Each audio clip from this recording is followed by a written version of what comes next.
Hello everyone, नमस्कार। एक बार फिर से आप सभी का मेरे इस वीडियो सेशन में बहुत बहुत स्वागत है। दोस्तों, मैं हिंदी भाषा में आपको वर्णमाला टॉपिक करा रहा हूं। आज की वीडियो में वर्णमाला का पार्ट 2 लेके आया हूं। इसमें मैं आपको वर्णमाला के सबसे कठिन माने जाने वाले पार्ट को कवर करने जा रहा हूं। मैं आपको बताऊंगा अघोष वर्ण क्या होता है, सघोष वर्ण क्या होता है, अल्प प्राण वर्ण क्या होता है, महाप्राण वर्ण क्या होता है, क्योंकि ये एग्जाम में बहुत बार पूछे जाते हैं और थोड़ा सा टफ भी माना जाता है इन्हें। तो चलिए शुरू करते हैं।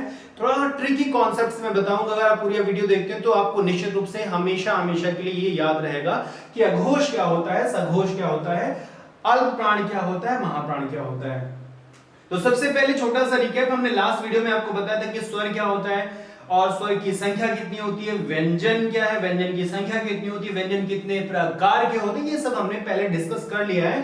फिर भी आपको हल्का सा ओवरव्यू दे देता हूं। स्वर जिनका उच्चारण स्वतंत्र रूप से होता है उन्हें स्वर कहते हैं। आ ई उ री ए ऐ ओ ये स्वर होते हैं। और मैंने बताया था कि अन और आहा स्वर नहीं होते हैं। अन अनुस्वार होता है, आहा जो होता है वो होता है विसर्ग। और इसके बाद मैंने व्यंजन बताया था। वे वर्ण जिनका उच्चारण स्वर की सहायता से होता है उन्हें कहते हैं व्यंजन। और इनकी जो संख्या वो 33 मैंने बताया था। और फिर इनके प्रकार मैंने बताया था। जो पहला स्पर्श व्यंजन या इसे स्पर्शी व्यंजन कहते हैं, ये 5 वर्गों में होता है। ये जो सामने लिखा है का चा टा ता पा, ये 5 वर्ग होते हैं। फिर मैंने अंतस्थ वर्ण बताया था आपको, ये भी 4 होते हैं। फिर ऊष्म व्यंजन बताया था और इसके बाद संयुक्त भी मैंने आपको बताया था। तो इन्हीं को अगर आप तैयार कर लेंगे तो इन्हीं में से ही अघोष वर्ण होते हैं, कुछ सघोष होते हैं, कुछ अल्पप्राण, कुछ महाप्राण। तो चलिए मेन टॉपिक शुरू करते हैं। अघोष वर्ण है क्या, सघोष वर्ण है क्या, पहले हम ये समझते हैं। देखिए, ये जो घोष वर्ण है इसको समझिए। घोष वर्ण का मतलब होता है नाद या ध्वनि कह सकते हैं या कंपन भी कह सकते हैं। इसको जिस तरह से परिभाषित किया गया है मैं वो बताने की कोशिश कर रहा हूं। यानी कि घोष का मतलब होता है एक तरह का आवाज होना, शोर होना, नाद होना।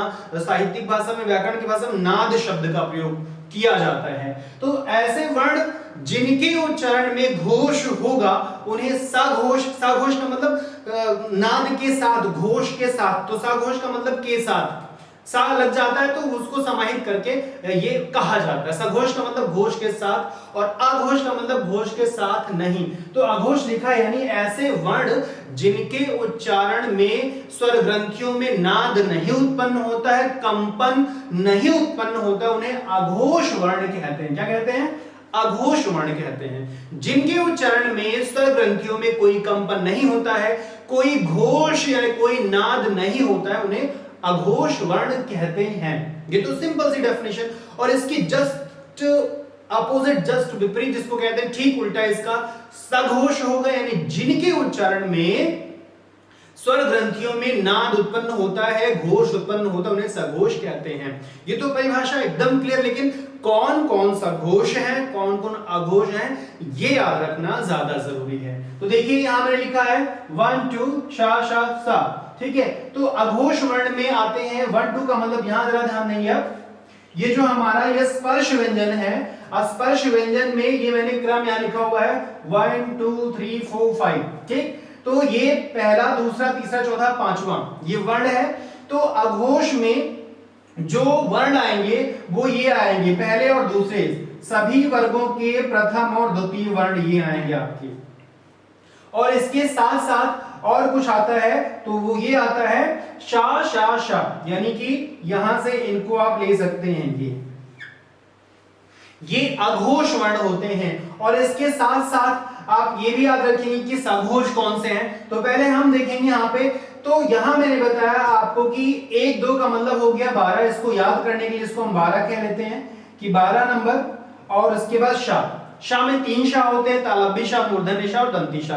12 सा आप याद रखेंगे तो याद रहेगा। आप सिर्फ 12 सा याद रख लीजिए, इससे भी आपको अघोष के बारे में हमेशा याद रहेगा। 12 शा, 12 सा कह लेंगे। सा में एक सा नहीं है, शा भी है, शा भी है, सा भी है, यानी तीनों तालव्य, मूर्धन्य, दंत। तो अघोष में क्या होता है? 12 सा होता है। अब सघोष में कौन कौन होते हैं? बाकी के जो बचे हैं यहाँ पे, यानी कि इधर के जो पार्ट बचे हुए हैं 345, ये हमारा जो है ये पूरा पूरा 345 ले लेते हैं, ये हो गया। और इसके बाद फिर कौन बचा, अंतस्थ, और इसके साथ साथ यहाँ पे ये जो यहाँ का हा बचा ये ले लेते हैं यहां से, ठीक है। तो ये यारा लावा हा, यहां लिखा हुआ मैंने यारा लावा हा। और इसके बाद जितने स्वर हैं आप ध्यान दीजिए, स्वर भी सघोष होते हैं। देखिए जैसे स्वर, स्वर का मतलब आवाज भी तो होता है। स्वर शब्द को हम, एक तो स्वर जो व्याकरण में आ ई ओ स्वर होता है, वो एक स्वर का मतलब आवाज, कि ऊंचा स्वर नीचा स्वर कहते नहीं, तो स्वर का मतलब आवाज। तो स्वर का मतलब आवाज होता है, जिसमें आवाज होता है, जिसमें घोष होता है, तो वो सघोष ही तो माना जाएगा। तो स्वर भी सघोष होता है। और ये ड़ा ढा भी सघोष होते हैं, इनको भी याद रखना, इनको द्विगुण व्यंजन कहते हैं। तो ये भी होते हैं। और बाकी 345 या, 345 या का मतलब यारा लावा हा, ठीक है, ये आप याद रखेंगे। और स्वर चूंकि सघोष है, घोष यानी स्वर, तो स्वर भी उसी में आते हैं जितने स्वर यहाँ पे हैं। और ड़ा ढा ये आपके आते हैं सघोष में। तो बहुत ईजी, 345 यारा लावा हा और स्वर, ठीक है, ये हो जाता है सघोष। और 12 सा हो जाता है आपका अघोष। तो बस इतना याद रखना है, इसका स्क्रीनशॉट वगैरह बाद में ले लीजिएगा। इसके बाद अब दूसरा आता है अल्प प्राण और महाप्राण। प्राण का मतलब होता है वायु, जीवन। तो प्राण का मतलब हुआ कि जिस वर्ण के उच्चारण में जो हवा है वो अधिक मात्रा में निकलती है, प्राण अधिक मात्रा में निकलती है, तो वो महाप्राण होता है। और जिसके उच्चारण में हवा कम निकलती है, अल्प मात्रा में निकलती है, तो वो होता है अल्प प्राण वर्ण। ठीक, अब होते कौन कौन से हैं? अल्प प्राण का मतलब हो गया जिनके उच्चारण में बहुत कम मात्रा में हवा निकलती है। 135 और अंतस्थ, ध्यान दीजिए, आ से अल्प, आ से अंतस्थ। 135 अंतस्थ अल्प प्राण होते हैं। यहां आप लिख करिए अल्प प्राण अंतस्थ होते हैं, अल्प प्राण अंतस्थ और 135। ठीक, ये 135 का मतलब यहाँ पे 1 3 5, यानी कि अगर हम इस चीज को हटाएं, यहाँ पे जो पहले मैंने बोला क्या हुआ था, तो अब जब प्राण के आधार पे इसको हम डिसाइड करते हैं, तो ये एक तरह से आप ये कह सकते हैं कि विषम संख्या जो गणित में होती है, विषम संख्या वाले होते हैं अल्प प्राण। यानी कि 1 ये हो गया, 3 हो गया, 5 हो गया, ये आपका 1 3 और ये 5, ऐसे सब में रहेगा 1 3 5, यानी 135। 1 3 5 अल्प प्राण होते हैं। और महाप्राण में बाकी बचा क्या, 2 और 4 और ऊष्म। देखिए महाप्राण का अब ऊष्म से कैसे रिलेट करेंगे? महाप्राण, जिसका प्राण बहुत महान होगा उसके अंदर ऊष्मा बहुत ज्यादा होगी। महान चीजों में बहुत ज्यादा ऊष्मा रहती है, बहुत ज्यादा ताकत लगती है, तो महाप्राण कह सकते हैं। अब इसको कैसे रिलेट रखेंगे कि यहाँ अपोजिट है। अपोजिट का मतलब महाप्राण का नंबर 24 है, अल्प प्राण का नंबर 135 है। इसको कैसे याद रखेंगे? इसको ऐसे याद रख सकते हैं कि जो महान प्राणी होते हैं वो बहुत कम पैसे इकट्ठा करते हैं। जो महान आत्मा होते हैं, महान आत्मा का मतलब से बहुत बड़ी महान आत्माएं रही है दुनिया में, तो वो पैसे का मोह कम रखते हैं, उनके पास पैसा बहुत कम मिलता है, मात्र 2400 रुपए, 24 रुपए, 24,000, कुछ भी कह लीजिए, महामानव के पास 24,000 रुपए। लेकिन जो अल्प प्राण, जो छोटे प्राण के व्यक्ति होते हैं, वो बहुत पैसा इकट्ठा करते हैं, पैसे के पीछे भागते रहते हैं, तो उनके पास 135 करोड़ रुपए, यानी कि अल्प प्राण वाले के पास, जिसका प्राण छोटा बहुत पैसा इकट्ठा करेगा, तो 135 आ गया उसके पास, और जो महामानव है वो मात्र 24। तो ये एक रिलेट करके याद करने का कॉन्सेप्ट है। अल्प प्राण में कितना नंबर आता है? 135 और अंतस्थ। और महाप्राण में कितना आता है? 24 और ऊष्म। तो ऊष्म में कौन कौन से होते हैं ये मैंने यहां लिखा हुआ है आपका, शा शा शाह। ध्यान दीजिएगा, एक चीज यहां याद रखने वाली बात है कि जब हमने अघोष सघोष पढ़ाया था, तो वहां पे शा शा शा लिया था और हा को हमने यहां छोड़ दिया था। लेकिन यहां पे जब हम आपको बता रहे हैं, तो अल्प प्राण महाप्राण में, अल्प प्राण में पूरा अंतस्थ ले लेंगे, यारा लावा पूरा ले लेंगे, और ऊष्म में पूरा यारा लावा हा ले लेंगे। तो अल्प प्राण महाप्राण ज्यादा इजी होता है याद करने, क्योंकि अल्प प्राण और अंतस्थ हो गया। अल्प प्राण 135 अंतस्थ, महाप्राण 24 ऊष्म, ये हो गया इसका। और यहाँ घोष अघोष में आप याद रखिएगा कि थोड़ा सा अंतर होता है। अब इतना आप सिर्फ याद स्क्रीनशॉट ले लेंगे, इतने को 2-3 बार रिपीट करके देख लेंगे, तो ये जो कॉन्सेप्ट आपका अल्प प्राण महाप्राण का है, ये आप कभी नहीं भूलेंगे। और घोष अघोष का कोई भी क्वेश्चन आएगा तो मुझे उम्मीद है आप इसको कर ले जाएंगे।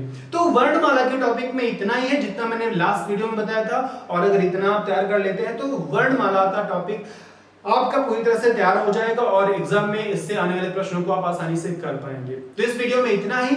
हम नेक्स्ट वीडियो में आपको संधि का टॉपिक शुरू करेंगे, और उसमें मैं एक एक करके सारी संधियों को डिस्क्राइब करूंगा, एग्जांपल्स है। तब तक आप तैयारी करते रहेंगे। मिलते हैं नेक्स्ट वीडियो में, तब तक के लिए जय हिंद।